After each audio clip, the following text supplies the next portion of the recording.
So I've had a request for a talk for this evening. It's a very worthwhile request. They were looking in a library of talks, either on the internet or in the library, for a talk to help one of their friends with depression. And even though I thought I've talked about that subject before, maybe I haven't devoted a whole talk to that subject. So for the sake of people now and in the future, this evening's talk will be on the Buddhist attitude towards depression. It is a worthwhile topic because, as everybody knows, that depression is one of the great diseases in our modern world. It causes a great deal of suffering, and many of us will meet with depression, either personally or one of our loved ones, in the course of our life. And it's also well known that the Buddhist attitudes are very effective in countering the problems of depression. You only need to mention that our former Premier, Jeff Gallup, when he resigned because of depression at the height of his political fame and ability, he actually came to see me, and he credits Buddhist teachings and Eastern philosophy as getting him through his depression. And so that we do have the goods. So what are those goods which actually heal and help with people's depression? Well, first of all, because I've given talks on depression before, or at least mentioned it, a psychiatrist did pull me out to say, and I'm going to mention this at the very beginning of this talk, that there are severe forms of depression. I'm talking about very clinical bad cases of depression, which should be treated by a qualified doctor first of all. The sorts of depression which I'm talking about this evening are those ones which are not so severe as to totally incapacitate you. However, the other types of depression, which one still has mostly one's mental faculties, one can get out and about, but one still has this deep sense of greyness to one's life called depression. So if it is severe, please go and see doctor. But if it's moderate, mild, or to prevent it happening in the first place, please listen to what I'm about to say. And contemplating this before I came in here, I could sort of see like three major causes of depression in our world. And first, especially in our modern world, it does seem that depression is a modern sickness. It didn't seem to have so much incidence in the past. And I think one of the reasons is because the inherent negativity and fault-finding in our society. So that's one of the first things I'm going to talk about, to how to counteract negativity and fault-finding. And secondly, it is a direct consequence of the amount of craving and desires we have in our modern world. We tend to think we need so much more, both materially and socially, than maybe in the past. We've lost a sense of respecting simplicity. And lastly, and more profoundly, just because of some of the nature of existence can be very depressing. And there's this last particular aspect which very easily responds to what you just did a few minutes ago, meditation. So there's the three parts of this talk. The negativity and fault-finding, the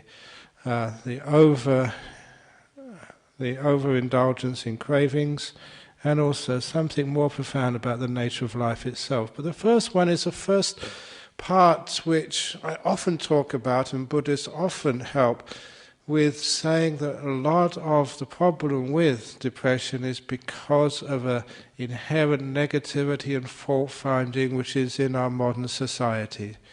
You look at your life, that when you are at school, people are always judging you, and often negatively. Not everyone can come top of the class, not everybody can sort of get one of these medals, and everybody else tends to think they are a loser. Not everyone can find a nice relationship with the boy or the girl that they love, And so even at that time when you're searching for a partner in life, it's just so hard to get what you think is the perfect partner. And again, people in relationships think they're losers.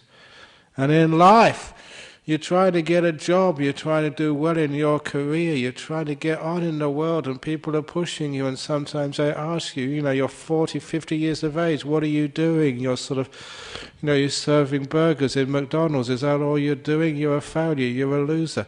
Isn't it the case that people are just so critical and want to put you down, even though you may be able to serve the best veggie burgers in the whole of the McDonald's chains of restaurants?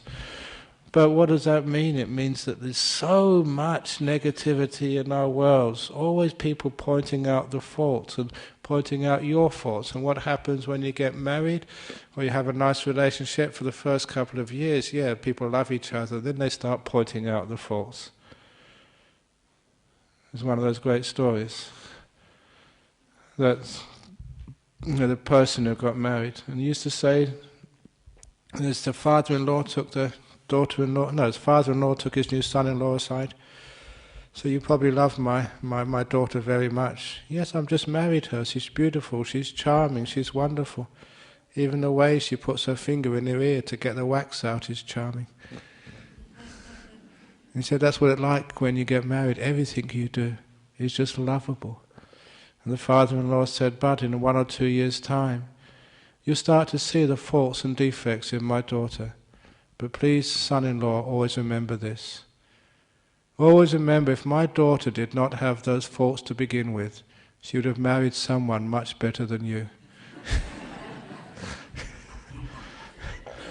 And that's actually a very profound thing he's saying there, because, look, how can you expect to get a perfect partner when you're not perfect? So isn't it the case, because we're so fault-finding, that's one of the reasons why relationships have a difficult road, why it's so tough to keep a partner, because we're always finding faults with them, and they're finding faults with you. You know what that does? That sucks. That takes all the happiness and joy out of the marriage. So where is all this negativity and fault-finding coming from? It's actually almost, it's brainwashed into us since we're very young. At school, in the playground, going out together. We're just so fault-finding. To the point that people start to believe all that negative input to their brain. I'm not beautiful enough, I'm not charming enough, I'm not intelligent enough, I'm not this enough, until eventually we believe it. And of course that's a huge amount of depression which comes up, because we are not good enough. I still remember this when I first came to Perth, the very first year. This 13-year-old girl came to see me. Her father organised a meeting. She wanted counselling. She'd been to all the other psychologists, psychiatrists or whatever in Perth, and this was the last resort to go and see a Buddhist monk. They must have been desperate in those days to come and see a Buddhist monk, because we didn't have much of a reputation. And I asked her, what's your problem? And she took a long time to get it out of her, because when people really feel they have a big problem and they just don't want to share it with you, especially a 13 or 14-year-old young girl. And eventually I got it out of her. She said, looking down at the floor, feeling so embarrassed, she said, my nose is too big. Now, you girls, you know that. You know where she's coming from. That to her, every time she looked in the mirror, she saw her nose and it was too big. And I tried to use like a scientific approach to her problem. I mentally measured her nose, and I've seen many noses in my life, and I measured it in my mind, and I told her, lady, that your nose is pretty average. It's not the most beautiful nose, it's certainly not the most ugly nose, it's just the nose, it's average, okay, but she wouldn't accept that. For her it was the biggest problem, because it was right in front of her face. I didn't actually help her. But she helped me to understand sort of the negativity of fault-finding. You can see a nose and you exaggerate it simply because you're looking for faults. It is that nature of our human mind, when it hasn't been properly trained, to always see what's wrong in things rather than what is right. And that attitude causes a lot of depression. I'm going to have to ask you to excuse me, though, who come here every week for the last 10 or 20 years. Many of you have heard these stories before, but because this is a talk on depression and many people are going to hear this for the first time, one of the classic stories is that story of the two bad bricks in the wall. On Tuesday night I was in Brisbane. First time I've been to Brisbane to give talks, and one of the people having question time said, Ajahn Brahm, I've read that story, I've heard it many times, can you please tell it again? I just want to hear it live. So I told that story, and it's a deep story, simple, but it actually points out what I'm talking about. The story of the two bad bricks in the wall 26 years ago, 27 years ago, when we moved to Serpentine to build that monastery down there. We had no money, we were broke, and because we owed money for the land, there was no buildings on that property, so I had to learn how to build. And I was a theoretical physicist before, okay, in my head doing sums all day. Now I had to get out there and get my hands dirty and mix concrete and lay bricks and put on a roof and do plumbing, everything we did. And even to this day, if any of you go into that main hall in our monastery, I am the builder. My name is on the building license for that. And it's still standing, so that's pretty good. So in particular, this story, I had to learn how to lay bricks. Laying bricks was not a simple thing to do. It may look easy, but it's so hard to get everything level. But, as most people would be, I was a perfectionist. I had to make sure that brick was perfectly level before I went on to the next one. Sometimes one corner was high, you'd knock it down and another corner would go up. You knock that corner down, then it would go out of line. You knock it back into line again, thinking it was finished, you notice one of the corners was high again. It was just one of those jobs which you couldn't get everything in the right place, but you kept on trying until you got it. It took a long time, but it didn't matter because I wasn't being paid. So I could take however long I wanted. And when I finished that wall, that first brick wall, like anybody else, you were proud, finished, you stood back to look at it and admire it. And it was only then, when it was finished, I noticed that two bricks were crooked. And all the other bricks were straight, two bricks were crooked. So what would you do? What I did was try and scrape the mortar out so I could reset the bricks so they could be perfect. But the mortar was hard, you couldn't scrape it out. And the other monk was with me at the time, Ajahn. I asked him, look, can we please afford some dynamite so I can blow it up and start again? Bulldozer would do, push it over. Because that spoiled the whole wall. Those two bad bricks, they ruined the whole thing. But we couldn't. I was stuck with it. We were too poor to do anything with it. So for 3 months, every time I went past that wall, I saw my mistakes. And I felt so sad. I'd stuffed up. And the worst thing about stuffing up when you're building, everybody could see it. You can't hide it. It's a big wall out there in the open. So, every time there was a visitor, I would actually volunteer to take them around, so I could take them somewhere else so they wouldn't see my mistakes. At night time, I'd have nightmares about that wall. I'd dream of it. Because I'd really made a big mistake and everybody could see it.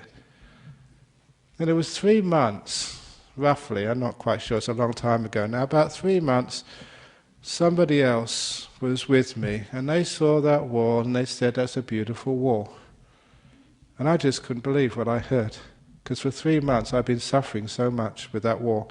And they said, it's a beautiful wall. My first reaction was to ask them, are you visually impaired? Are you blind? Did you leave your glasses in the car? Can't you see those two bad bricks, the crooked ones? And what they said next just changed much of the way I look at life and stopped a lot of inherent depression in myself. What they said, yes, I can see the two bad bricks, but I can also see the 998 good bricks as well. And that really hit me. Because I realized for 3 months I was blind. All I ever saw was my two mistakes. And I just could not see all the beautiful, perfect bricks which I had laid. And when that guy told me, what about the 998 good bricks? That was the first time in 3 months that I could actually see the bricks above, below, to the left and the right of my two mistakes. And I had to agree with the fellow. It was a beautiful wall. once I could see the whole picture. And I realized, why is it, our psychology, where do we get this from? That we just see our two mistakes and we become blind to everything else we've ever done. Right? Every other part of that relationship, that life, that project, we just see one or two mistakes, and that totally obsesses us to the point where I wanted to destroy that wall. I wanted to blow it up. Now can you understand what depression comes from? A lot of times, mistakes happen in life, tragedies occur, a loved one dies, you get cancer, you lose your job, lose everything in the stock market. One day you're Prime Minister, next day you're not.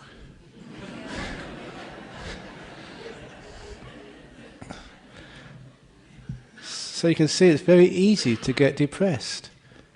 If all you see is just that one event, that one or two bad bricks.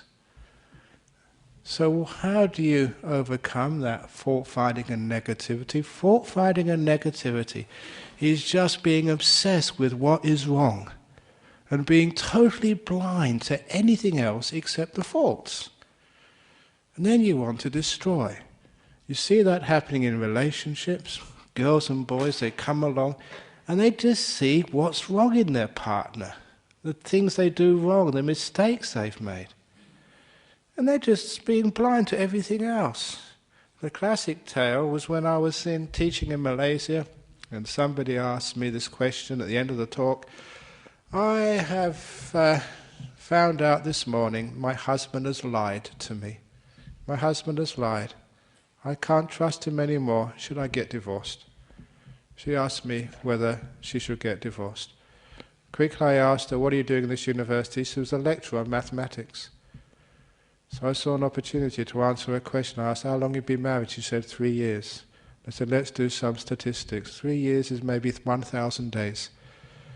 And let's say, for the sake of this argument, let's assume that on average throughout your 3 years of marriage, your husband has said maybe 20 things to you every day, on average, which could be right, which could be wrong. So he said 20,000 statements to you since you've been married, and now he's lied for the first time. According to probability theory, on his past record, the next time he opens his mouth, there is a 20,000 to 1 chance he's telling the truth. What do you mean you can't trust him? Isn't that pretty good odds? 20,000 to 1? If every time a politician opened their mouth, a 20,000 to 1 chance they're telling the truth, I'd vote for them, wouldn't you? They'd be trustworthy. But you can see what we pointed out there. Why is it that one lie, a real lie, they lied. Why is that given so much prominence and everything else is totally forgotten, ignored? This is the stupidity of our human being, which is just so fault-finding and negative. It hasn't got a balanced perspective on life. That lady wanted to destroy her marriage. Once I told her that story, they stayed together. It's the same with you. You make one mistake. Life makes one mistake. If you make one mistake, is that worth killing yourself for? You know, a lot of suicides happen because of, see just 2 bad bricks in the wall, you want to kill yourself. You can't see the 998 good bricks. That story tells you what's going on. And anyway, I can't resist adding the beautiful ending to that story of the 2 bad bricks. Once when I was teaching in a cancer support association over in Cottesloe, they're still over there, teaching that story, because sometimes going through chemotherapy and radiation therapy can really cause a lot of depression. So I told that, and yeah, you got cancer, but there's many other things happening in your life. Look at all the parts of the body which haven't got cancer. You know, there's 2 bad bricks there, 2 bad tumours. What about the other parts which are beautiful, which are healthy? Look at that. It actually takes away a lot of fear. And anyway, when I told that, one of these builders came up afterwards and he said, Ajahn Brahm, please don't be upset that you made 2 mistakes when you're laying bricks. Professional builders do the same, he said. But then he said, I'll tell you a secret. And I've told this secret to millions of people. Internationally. He said, don't tell me your secrets, they'll be on the YouTube next day. He said, sort of in the building industry where we make a mistake like that, we call it a feature. We call it a feature and we charge our clients an extra few $1,000s for it. So those of you who got features in your house, it probably started off as mistakes. And I love that, because this actually takes what we'd normally be negative about and realizing that that's a feature of your partner and of yourself. That's what makes them lovable. If they were so perfect, they'd just be impossible to love. There'd be no real meaning to that love. So it's their imperfection, their features. If you look upon it as a feature, it makes loving them more valuable. So that's the first story of overcoming depression, by realizing that you're just seeing two bad bricks in the wall. You need someone to point out what else is happening in your life, in your body, in your relationship. And you realize you see the big picture and it's not so negative anymore. Even just the other thing about negativity, which is one of the stories which I tell more often than probably any other story, and that is just why people, they look upon their past and they get so negative about something which happened to you. You know, you might get depressed because you got pinged by the police today for speeding. You might get depressed because, you know, you've lost your job today. You may get depressed because this week, you know, that your partner sort of dumped you. And why is it people get depressed like that? I'll tell you why. The two chicken farmers story, my favourite story. And the reason why I keep repeating this is because people need to know this so they don't suffer so much. Two chicken farmers, the first chicken farmer went into the shed early in the morning to collect the produce from the night before, took in the basket and filled the basket full of chicken shit. And he left the eggs in the shed to rot. He brought the shit back into the house. He stunk the whole house out. He was a very dumb chicken farmer. There's a meaning to this story, so stay with me. Second chicken farmer went into the shed with a basket and he put eggs in the basket. He left the shit in the shed because it will become valuable fertilizer later on, but you don't bring it into the house with you. You bring the eggs back into the house so he could make an omelette for his family and sell the rest of the eggs in the market for cash. That's a smart chicken farmer. That's what you're supposed to do. And the moral of that story, and this was told by Ajahn, he said, when you collect the produce of your past and bring it into your present, what do you bring with you? When you collect what's done today or this week, what do you bring home with you? Are you shit collectors or egg collectors? And you know what you are, you're all shit collectors mostly. We're negative. When things happen to you, got pinged by the police, that's what you tell your partner. Oh, terrible day at work, this happened and that happened. You have a relationship, what do you remember about what happened in your relationship? The time your partner just let you down, the time your friend just stood you up, the time they didn't ring, the time they forgot. Isn't that just collecting the faults of life? Collecting the shit? And that particular simile meant, look, what went wrong in life, leave that alone. Let that rot in the past. All the mistakes, all the tragedies, all the things which went wrong. Why do we carry that around into our present? Now, this is radical for many people, even when people like you suffer the death of a loved one. It might be your daughter, your son. Why do you put that in your basket and carry that around day after day, month after month, year after year? Why is it that people just can't let grief go? They're shit collectors. Now this is part of your personality, and you need someone to really give you a kick up the backside, and that's why I mentioned the shit, to really make this a hard teaching. You need to hear this to realize this is what I'm doing. So why not just let that rot in the past, the pain, the difficulties, the disappointments, and instead carry the happy moments you've had? I mentioned that in the story about my father when he died. Instead of remembering his death, I called his life like a concert. At the end of a concert, I never cried. I never felt sad when the concert was over, because I remembered the concert, not the ending. In the same way that when a loved one has died and no longer there for you, why do you remember what's been taken away? Why can't you remember what you've had, all those wonderful years you've had together with your beautiful wife, with your great father, with this child who's actually come into your life for 6 weeks, and you've been able to love them, they've met you, they've come, they've visited you. Why not remember that instead of the tragedy of their death?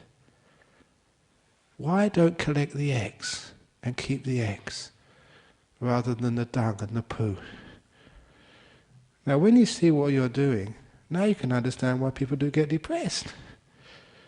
Because they tend to incline towards the false, towards the negative, and they collect that. And look, if you collect too much shit, anyone would get depressed. And when people think, life sucks, life is terrible, life is awful, look what's happened to me. And all you're seeing is a part of your life. You're seeing the 2 bad bricks of your past, and that's what you're carrying into your present, into your future. Instead of seeing all the other 998 good bricks of your past. And if you look with a fair mind, an open mind, you'll find that just about everybody in this world, hardly any exceptions to this, there's 998 good bricks to every 2 bad bricks. The beautiful, happy, successful moments of your life far outweigh the faults and problems, things which go wrong. The problem is, though, we just take the good stuff for granted. We don't collect it, we don't cherish it. Instead, we just cherish what goes wrong and the faults. This is our nature. We have to change that nature if we can overcome the depression. So please don't you be a shit collector. Just make a determination. I'm going to leave that in the past. You can do this. And for anybody who keeps telling me, no, you've got to learn from the mistakes of the past, no, that does not work. Ask any professional psychologist. You learn much more from the successes of the past, not the mistakes. Look, example, your relationship, your marriage.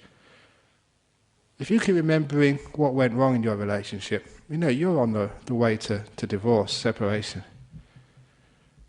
Because what you do, you sort of start blaming and try, your fault, no, it's your fault. You just make it worse.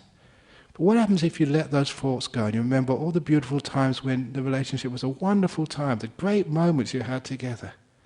What does that do? That means you appreciate the relationship, you appreciate the partner, and you will actually learn what works. And you will repeat what works. If you had a nice time together, decided just to go off to Brahm or somewhere just for the weekend, had a great time, if you remember that, you do it again. You learn from successes much more than you'll ever learn from mistakes. And also you avoid this terrible trap of depression. However, there is painful times in life. There is times when the person has just died, you have lost your job, you are sick, you've just been told that you've got your biopsy results have come through and you have got a cancer. But there's another of the great stories which Buddhism helps with, the great story of the Emperor's Ring. This too will pass. And that just solves so many depressions because you can allow it to go, you don't keep it. That particular story, the Emperor's Ring, there was a young man who became an emperor, and every time his kingdom was going well, he would hold parties and celebrations. Every time the things were going bad in his kingdom, economy down, sort of credit crunch, people just upset at his tax reforms or whatever. Every time things were going difficult for him, he'd just stay in his room and get angry and depressed. He'd sulk. And eventually his advisors had to try and teach him what to do. And these people in power, you can't actually tell them directly, because once you get into power you get arrogant. You have to actually use psychology to teach people a lesson, especially like an emperor. So the ministers were wise enough to know how they could help the emperor without telling him directly what he was doing wrong. They presented him with a ring, a gold ring, which was very simple except for the words which were engraved on the outside. This too will pass.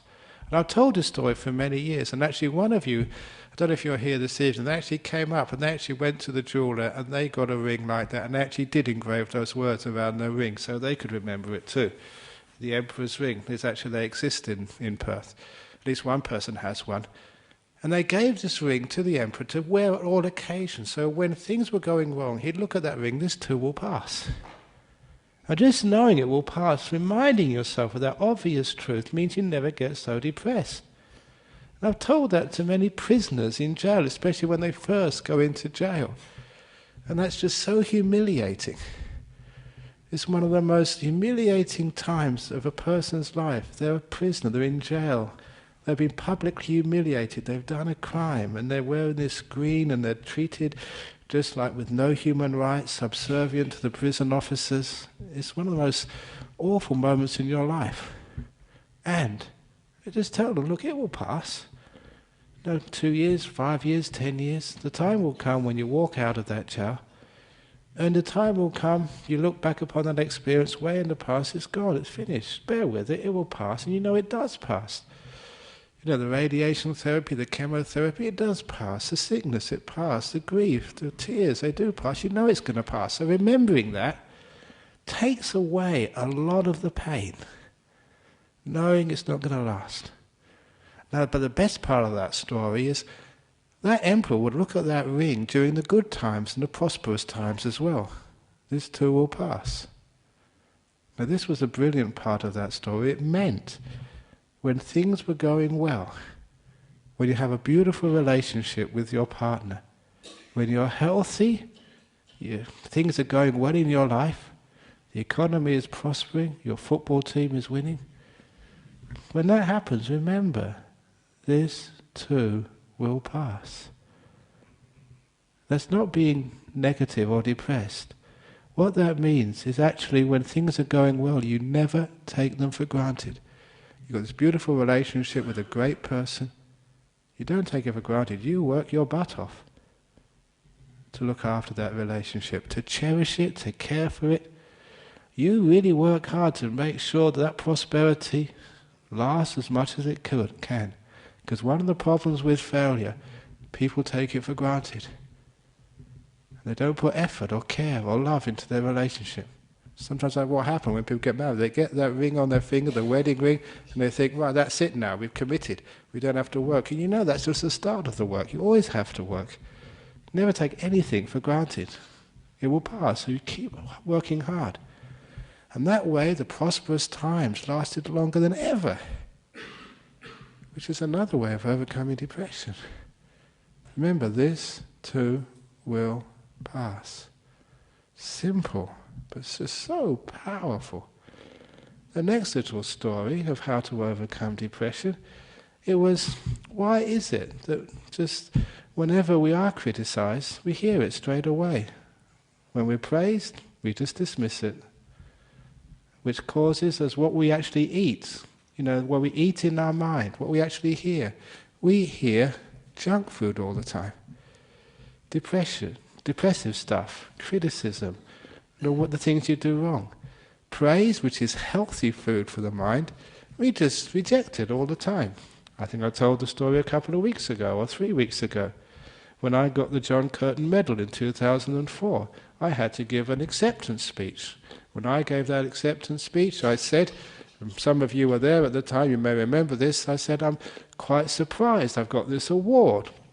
I never expected it, and I'm sure there are many other people in our community who work much harder than I do, who deserve it much more than me. And anyway, I couldn't get this without all these other people behind me, people like the committee of the BSW Buddhist Society, my fellow monks who look after me, all of you. I couldn't have done this by myself, so really, I don't really deserve it, but thank you anyway. And that was the sort of speech which I gave. 1 year later, I thought, well, people come to my medal ceremony, I should go to another person's ceremony. It's like karma, what you get, you should give. So I went to the next year's ceremony when it was Professor Jofi. He was the head hematologist at Sir Charles Gardner Hospital.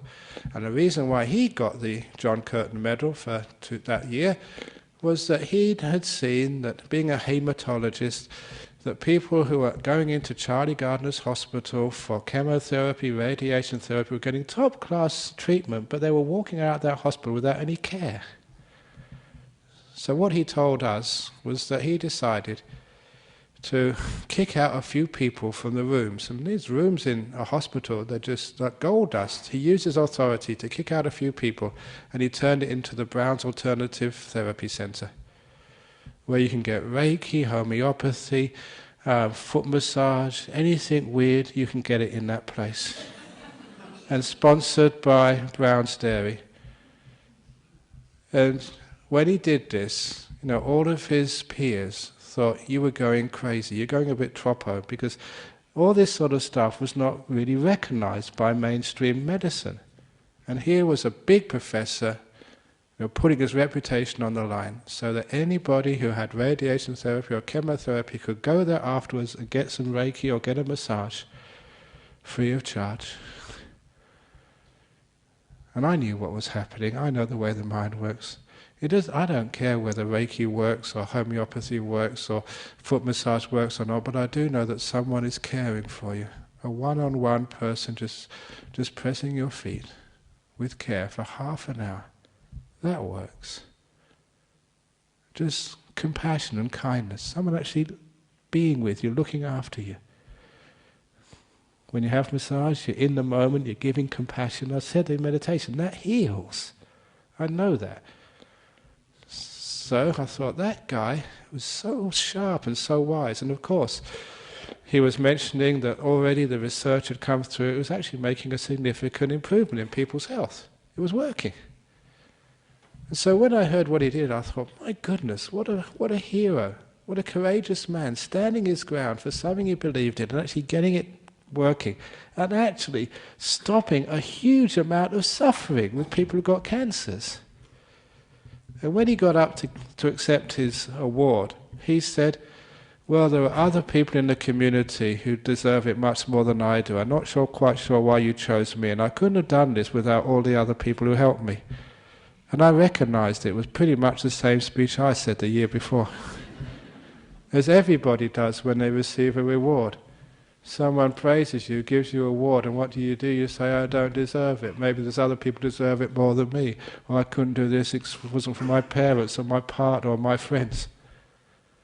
And I realized my mistake there. Look, a lot of people actually investigated. And they looked at what I was doing, and they decided, yes, I deserve it. And I was actually saying, you're wrong, you're lying. So it was Jofi, when he did deserve it, it was obvious. So the next time I ever get an award, when I give my speech, the first words I will say will be, thank you, I deserve this. Why are you laughing? You're laughing because it's not done, is it? Someone gives you an award, you say, I deserve it. That's just really just out of left field. You're not supposed to do that, and that is the problem. We just refuse to accept praise and rewards. We just push it aside, every time. So look, the next time someone tells you, you did a marvelous act today, you did really great work, say, thank you, yes, I deserve it. Next time your husband says, oh, thank you, it's a delicious meal, darling. Say, yes, thank you, it was, I deserve it. Now, when you do that, you're actually going to stop a lot of depression. But when someone criticizes you, you were late picking me up today. Oh, yeah, that's true, I'm sorry. Why is it we always receive criticism straight away? Over in Sydney, in May, I was at a conference, listening to one of the Buddhists over there, great sort of psychologist, psychiatrist, Nkong Tan, and he was actually saying, research shows that if you're going to praise someone, you have to spend 15 seconds praising them before it actually gets in. 15 whole seconds, and then it will actually be received. Criticism, 1 second, it goes straight in. It's true. Which is why that if you are going to be praising your child, or maybe praising your wife, don't just say, oh, thank you, darling, you're a wonderful wife. No, you've got to say, thank you, darling, you're a wonderful wife, you're a great cook, you're so charming, I'm very happy that I managed to find you, and I'm so lucky you fell in love with me, and you're such a charming person, and we've had such a wonderful time together. 15 seconds up, it might go in. And it's actually true, you try that, you know it's true. Now is it quite clear where depression comes from? We just don't receive praise. What we receive is criticism. It goes straight in.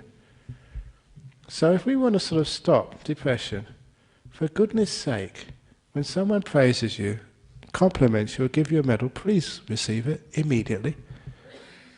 You do deserve it. If your partner says, thank you for being you, Don't think that they're speaking rubbish. Don't just demean their intelligence. Say, thank you, darling. Yes, you're right. I deserve that.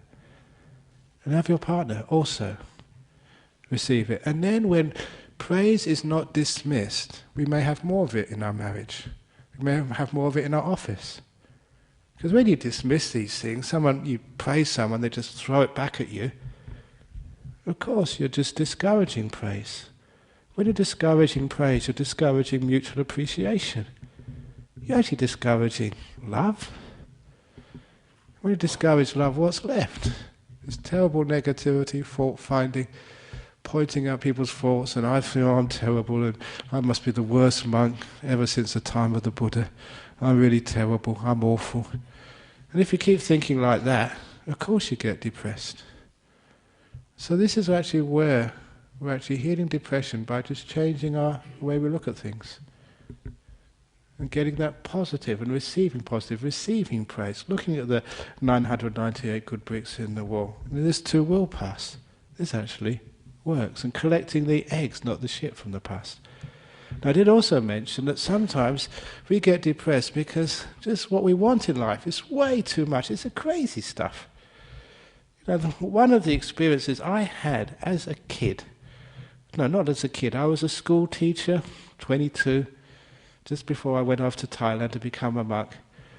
And this is very apt right now because this was World Cup in 1972, 73, must have been 72, 74? It was World Cup, I don't know. Anyway, around that time, I would never forget this. There was a qualifying match, England versus Poland. Remember, I was English. You're watching it on the TV.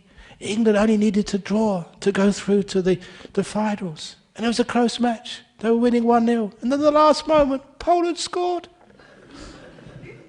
And England got knocked out. It was a match. It was a good match, exciting, and I enjoyed it. The next day I went to school. All the kids, there was 900 kids in that school, and all the staff were all looking down at the floor. You know, kids are usually, teenagers, they're usually sometimes naughty in class. This day there was no discipline problems at all. They just couldn't bear to be naughty. They were just so depressed. And I thought, it's a blooming football match. What are you getting depressed about? It's only soccer. Why are you going to spoil a whole day about that? And the reason is because people just have far too many expectations and desires. When we desire so much, what actually happens is, I can actually see it's a stupid desire. Asking from the world what it can never give you. Australia will never win the World Cup. Come on, be practical about this. I say things like that, people get shocked, but it's obvious, isn't it? It's true. So asking from the world what it never gives us. And now what happens when we ask, you're going to die, you're going to get old, you're going to get sick, it's just the nature of this world. Your husband is going to sort of argue with you, your wife is going to sort of drive you crazy sometimes. That's what a marriage is like. So don't ask from a relationship what it can never give you.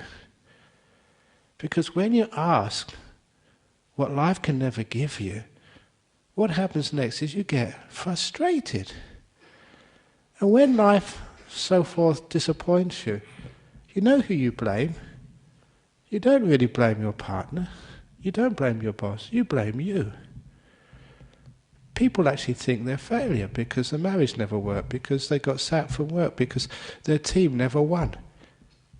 You're not even playing on the pitch, but you're a supporter. Why do you take responsibility and feel sad about it? The supporters take blame. They didn't cheer loud enough or whatever, I'm not sure. But it's amazing to see that psychology where we take the blame of failure on ourselves and we get depressed. So actually, once you realize what desire actually does, please don't desire what the world will never give you. Keep your desires, in the parameters of practicality, of possibility, of what you can achieve. What's obvious, within your grasp. Don't reach too far. But when people do reach too far, the other thing which happens, they get this frustration.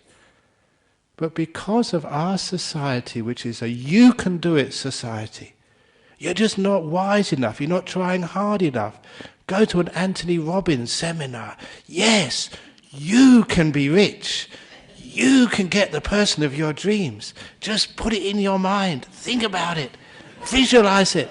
And don't give up. Have faith in your dreams and you will reach them. That's so much crap, isn't it? Be honest about it. But it's not just that, it's actually so dangerous, it causes so much depression. It's actually dangerous. Because what happens, that people actually try even harder. They get frustration, they try harder, and they get angry. I don't know how many angry people are in this world. Why do they get angry? Apparently that's what poor old Kevin Rudd's for. He was really trying hard, had so much expectations, got frustrated, got terribly angry with himself and his staff and his friends. After anger, there's another stage. You get angry, angry, angry. That takes up so much energy. The next stage is depression. What's the point? You lose all your energy, you lose all your hope. You tried and you pushed yourself and you think it's your fault. You didn't sort of do the right thing, you made the wrong choices. And that's another form of depression. All come because you just reached too far, strive too much, and thought that you could achieve these things when you weren't really working within the limitations of real life. And I know that. Sometimes I know that I give a talk on a Friday night, sometimes they're going to be really good ones, sometimes bad ones. You can't make them all good ones. Sometimes you tell jokes and people really get it, and sometimes they just miss the whole joke, just like you do sometimes. So that's just life, isn't it? You can't do anything. So that when you actually work within the parameters of life, and you're wise enough to know what you can achieve, what life can give you, what it can't, then you don't have any stupid desires, these obsessive goals, which they crucify you, give you so much pain and suffering, and you just get angry, you keep pushing until you just give up and you get depressed. So in Buddhism we say, what do you really want in life anyway? What's your goal in life?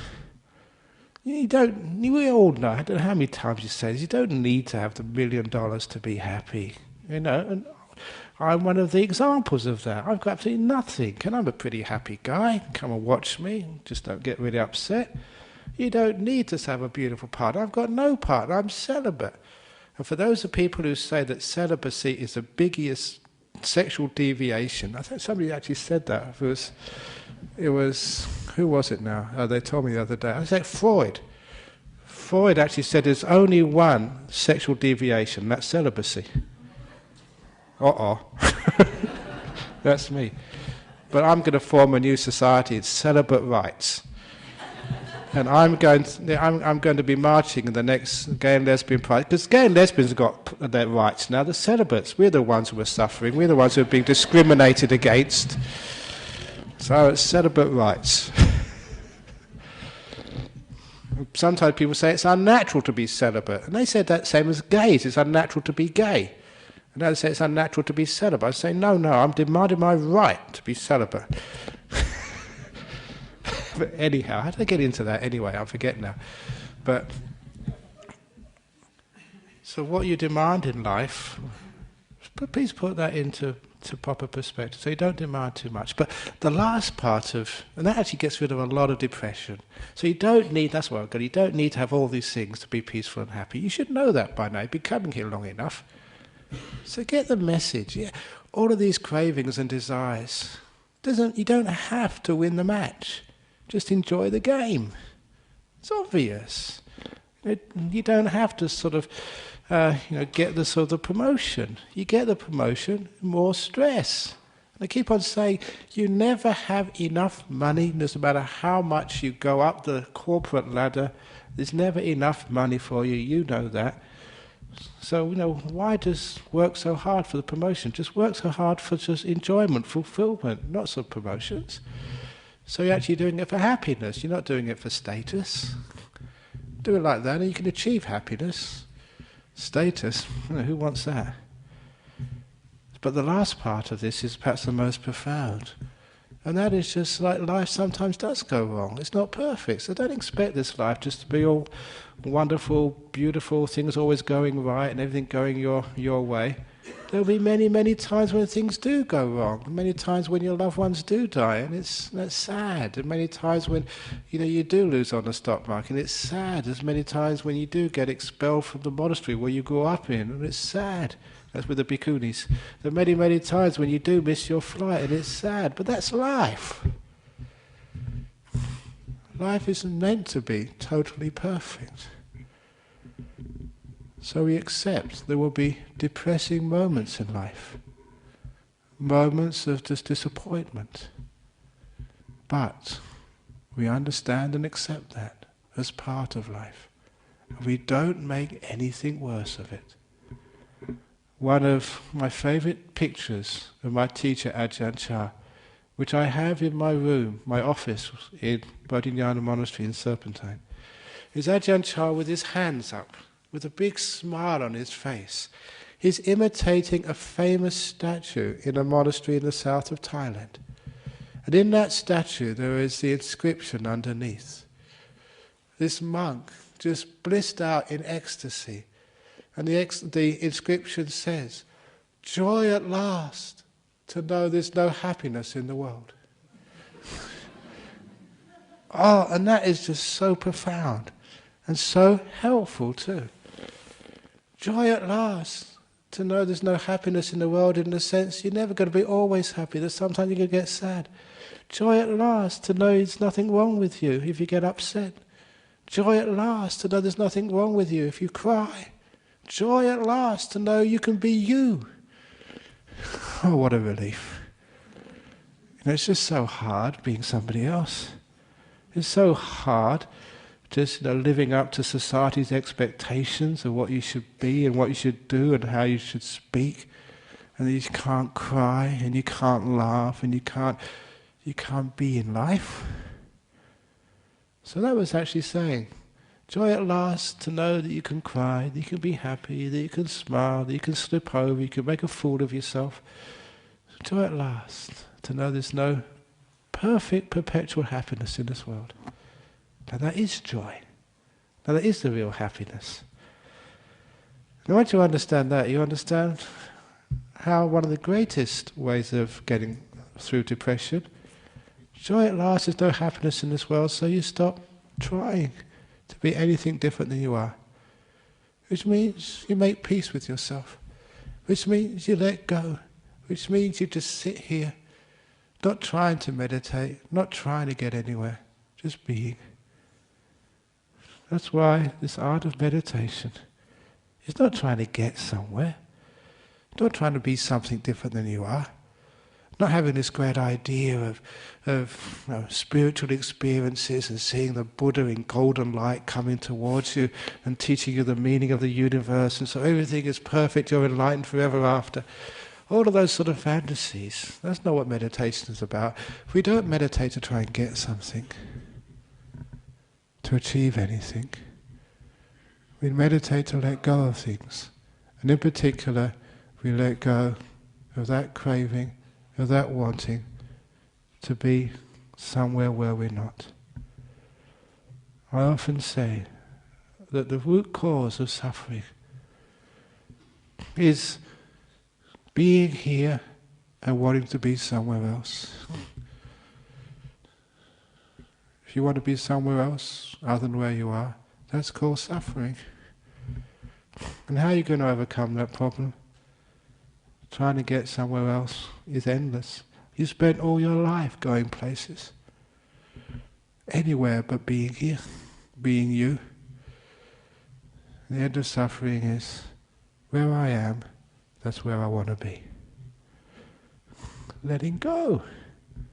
So if you can do things like that, where I am, this is where I want to be. You're sitting here in meditation, you get incredibly peaceful.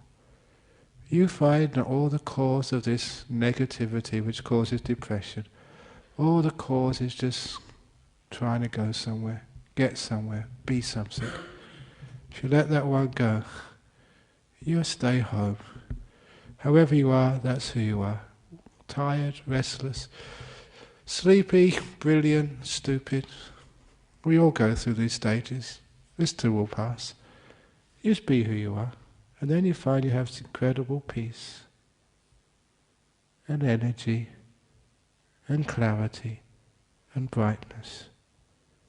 You discover that perhaps the most fundamental cause of depression is the fact that you deprive your mind, your heart, of energy. Because you're so busy doing things, going places, you never enjoy where you are. Another favourite saying of mine, every time, this is money, every time you want more money, you cannot enjoy what you already have. Take away money, every time you want something else, you can't enjoy what you have right now. Because the wanting takes you away. Takes you away from enjoying this moment. Having to work hard, to strive, to push yourself, to suffer. Thinking that, yeah, when I get that thing, then I'll be happy. But all your desires, all your cravings will always be unfaithful to you. They promise you happiness, but as soon as you get them, you want something else. That's what I call unfaithful. Craving is unfaithful.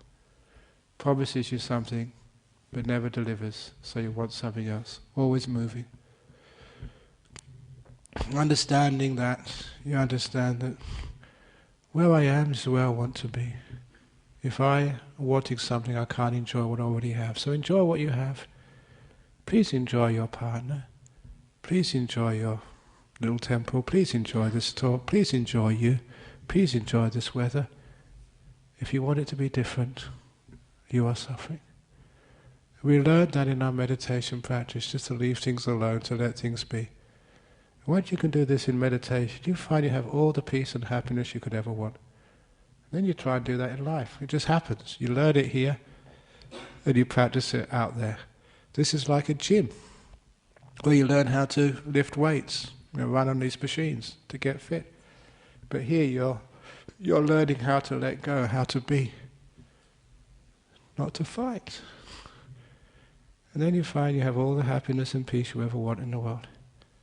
You also find that the energy of your mind is bare energy, comes from stillness. The more you do, the more you strive, the more you wear your mind out. It's what Ajahn used to say. Never understood it until you really got into your meditation. If you want to have a powerful body, exercise it. If you want to have a powerful mind, keep it still. Stop doing things. And you do that, and your mind gets more and more energy. Dullness disappears. You get so much energy that depression just cannot sort of exist. Knowing that, the brightness, the brilliance, the energy, the happiness, which always comes with energy. Knowing that, you realize that one of the greatest causes of depression is people's brain has been worked too hard. So you've got no energy left. And what do people do when they get depressed? They try and exert energy, try to force themselves out of the depression, and that gets them spiraling downwards. The more you try, the more you're using up the little amount of energy you do have. So you've got even less. Go down, down, down, down. So one of the great ways of overcoming that depression, let it be. Stop fighting. Make peace with your depression. Open the door of your heart to being depressed. And see what happens. When you stop fighting, energy starts to come back. You've got a natural source of energy. Now you're not wasting it, getting negative about being negative. Leave it alone, let it be. And you'll find energy comes back. Energy brings happiness and clarity. And depression, like a fog, lifts from your heart.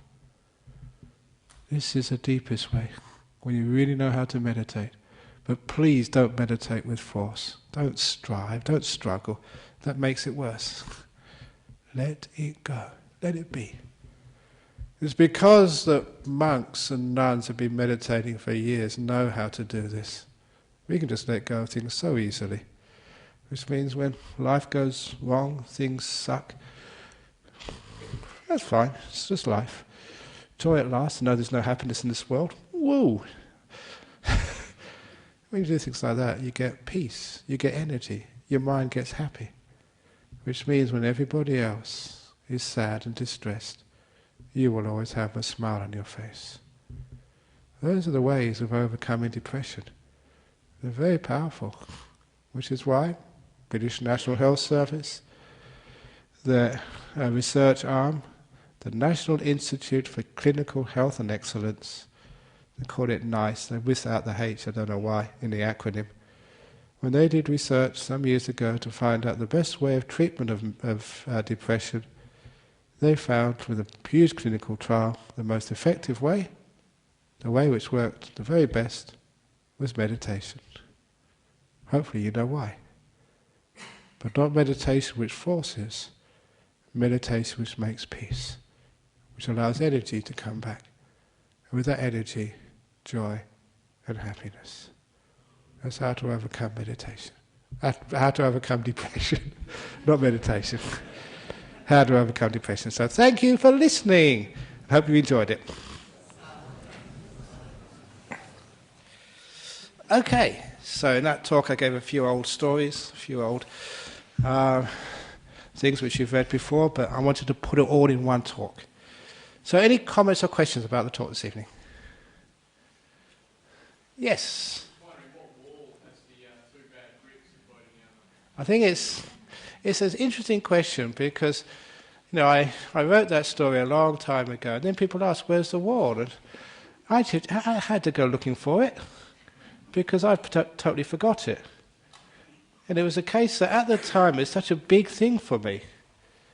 But then when I realised, oh, there's 998 good bricks in the wall, I forgot about those 2 bricks, and I forgot where they were. I think they're in the monks' toilets. Because that was actually the first building we did there. So it must have been in there somewhere. But anyway, because that's such a famous story now, one of these days I'm going to get sort of a bricklayer and put like in the front of the monastery just so people can get their photograph taken by my 2 bad bricks. And actually just to make one there with 2 really crooked bricks so people can see it. It's almost like a tourist attraction. But it's a powerful story because it actually has helped so many people. It works. So any other questions anybody has to... Oh yes, in the back there. I deserve that.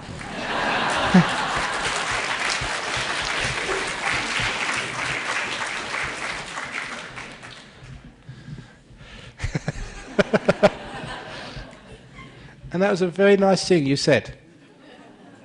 Thank you very much. You did. Very good. See, doesn't that make you happy? Yes. Go on. When I find someone that is depressed, who may be a friend or an acquaintance or whatever, I find it very difficult to know what to do. Would you have any suggestions?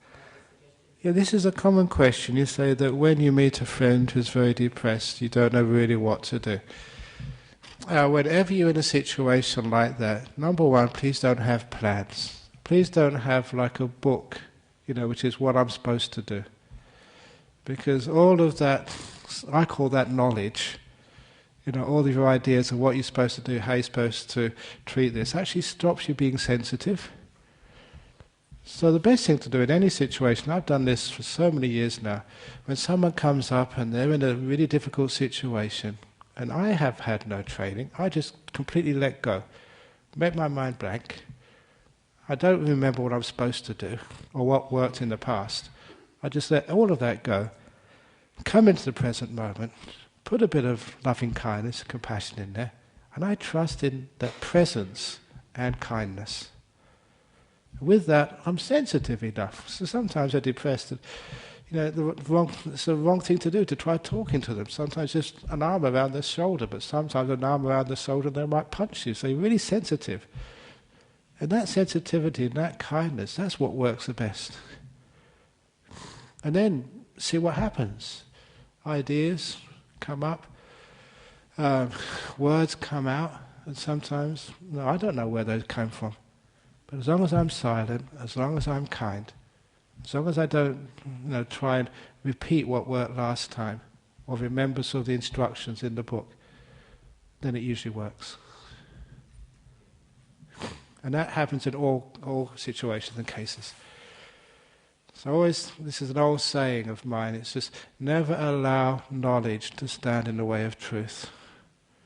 Because knowledge is what you're supposed to do, what's in the book, how you've been trained. And truth is actually what's right in front of you right now. And there's a huge amount of difference there. So just be in that moment, be with that person, and you actually feel what needs to be done. And I don't know what that is. It just happens, comes out. You got a question there? Is depression not a privilege or disgrace or I don't know? It's not something just for certain people. Anyone can get this, right? Yes, everyone gets depression, from big depressions, small depressions from time to time in their life. It's part of life. Sort of question is just for analysis.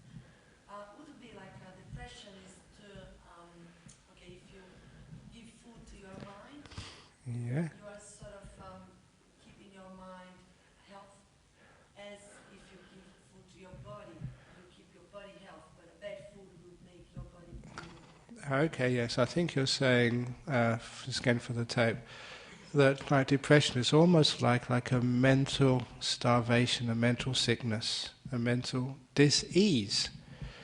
And I think it's very true there. And you were saying that just like your body, if it has good food, good exercise, it becomes healthy and it doesn't get so sick. But even if you have good food and you exercise, you still get coughs and colds and sicknesses from time to time. That's just the nature of a body. It's the same with the nature of the mind. If you give it good food and exercise the mind, meditation is one of the best exercises, it still sometimes has depressions. That's what I was saying, that happiness at last, joy at last, there's no happiness, no perfect happiness in this world. So just accept this. But when you do practice or learn some of these strategies from Buddhism, you find that depression hardly comes at all. And if it does come, it's just so mild. You know exactly what to do, just leave it alone. Enjoy your depression. You can have a day off work. You can sit in bed and get your partner to feed you. Get all these people coming around, oh, I've heard you're depressed. And then they're nice and kind to you. So if you ever do get depressed, please milk it for all it's worth.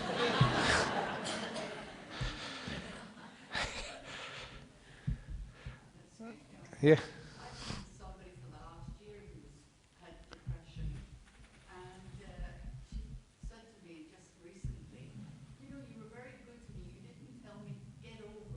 Yeah. Get over it. But you were always there for me. Is there anything I can do to you?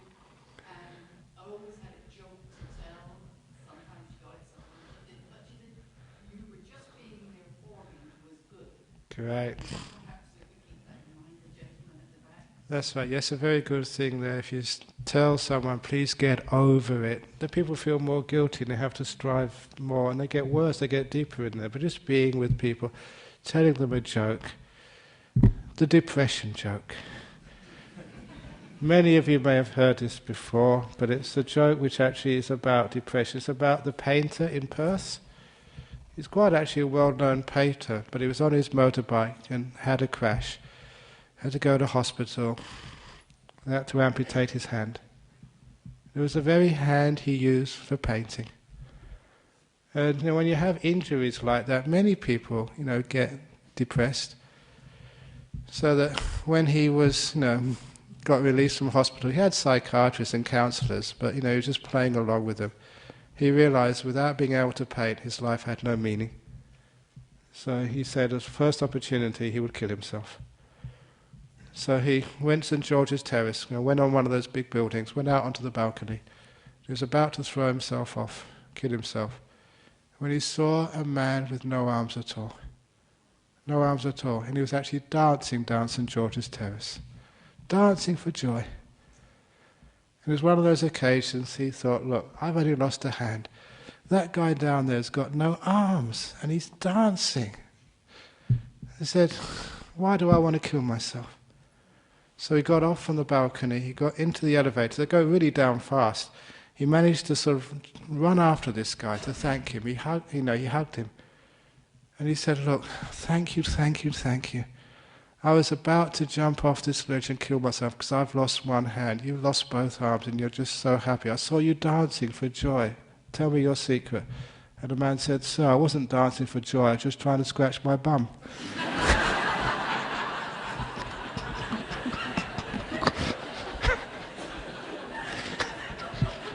So anyway, if you've got no arms...